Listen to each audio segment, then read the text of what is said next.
All right, so today we're going to be talking about certifications, skills, or experience.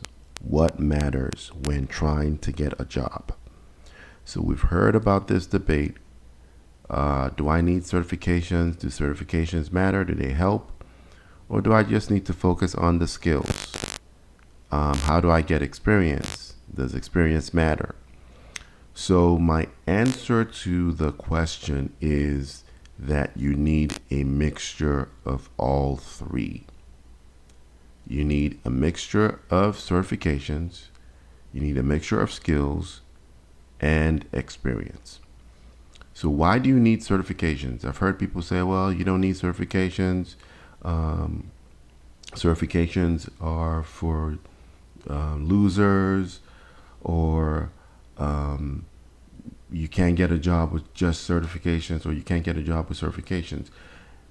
Certifications are the entry point to getting a job. So most jobs will have a requirement for a particular certification or set of certifications.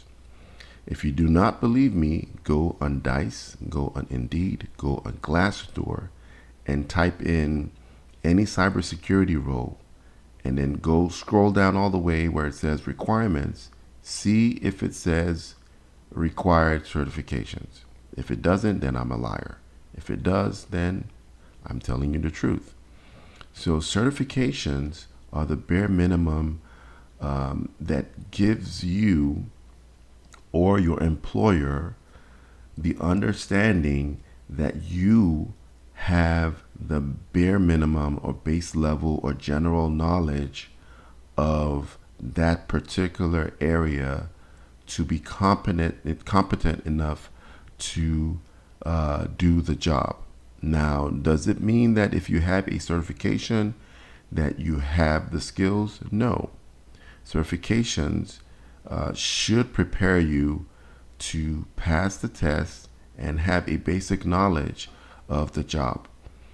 Sometimes it might be specialized, sometimes it might be generalized. So depends on what certification you get. Skills, on the other hand, prove that you know the information of the certification and you could do it hands-on.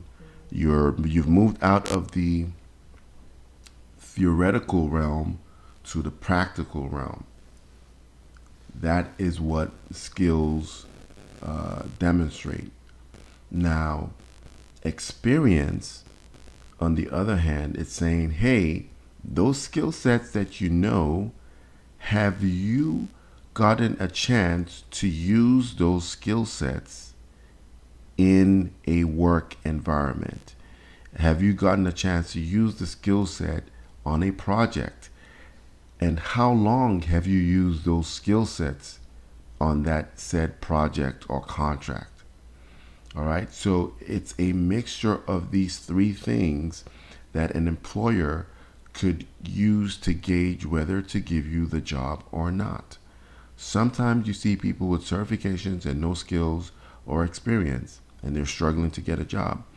Then you see people with skills, but then the employer likes you during the interview, but you don't have the certifications. That's the requirement. It's like having money to buy a house or having money to buy a car, but then you do not have the right credit score, or you do not have certain things or requirements on the application. Maybe you don't have enough of the money. So it's a requirement to have the certification to get the job, especially in the federal space or defense space. All right. So I hope this was helpful. Just know that you need a mixture of all three to get a job. Some employers might be lenient and say, well, even if you don't have the skill set, we'll train you, but we want you to have the certification. Some employers might say, we'll give you the job, but it's contingent on you getting the certification within 90 days, 60 days, or a year, whatever it is. And some employers might say, well, you don't have the experience, but we're willing to give you a shot. We like the way you answered questions in the interview. We're willing to give you a shot. We might give you a junior role, or we might pair you up with a more experienced person. Okay, so I hope this was helpful. I hope you found this valuable. Thank you.